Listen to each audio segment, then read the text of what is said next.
আমি গিয়েছিলাম শান্তিপুর হরিপুর মনসাতলায় অবস্থিত দক্ষিণেশ্বর মন্দিরের আদলে তৈরি আরো একটি দক্ষিণেশ্বর মায়ের মন্দিরে। তো এখানে আমি কেন গেছিলাম আর এই মন্দিরটাও তোমাদের আমি এই ভিডিওর মাধ্যমেই দেখাতে চলেছি। তো আমি গিয়েছিলাম এই মন্দিরে আলপনার কাজে, কারণ সামনেই ছিল কৌশিকী অমাবস্যা।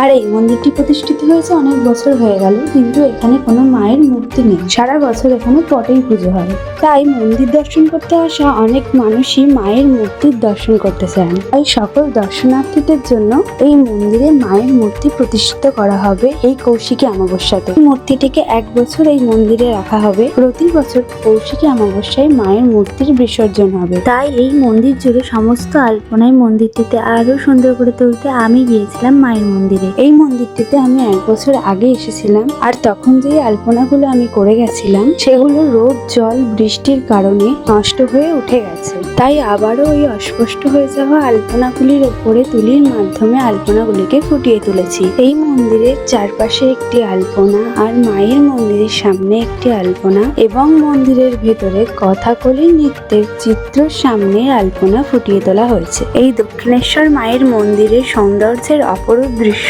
ফুটে উঠেছে মন্দিরের দেওয়ালে এবং মন্দিরের চারপাশে টেরাকোটার কাজের মাধ্যমে। এছাড়াও মন্দিরের দেওয়ালে পুরাণ উপপুরাণের বিভিন্ন সুন্দর দৃশ্যকে ফুটিয়ে তোলা হয়েছে। আর মন্দিরের চারপাশে সবুজ প্রকৃতি মন্দিরটিকে আরো মনোরম করে তুলেছে। এই মন্দিরে প্রবেশ করে সকলের মনেই এক আলাদা ভক্তি ও নিষ্ঠার সমাবেশ ঘটে। মন্দিরের চারপাশের এই অপরূপ সৌন্দর্য আর সবুজ প্রকৃতি মানুষকে শান্তি ও স্থিরতা প্রদান করে। তাই দক্ষিণেশ্বর মন্দিরের আদলে তৈরি এই মন্দিরটি দর্শন করতে তোমরাও আসতে পারো। আর মন্দিরটি তোমাদের কেমন লাগলো আমাকে কমেন্টে জানিও।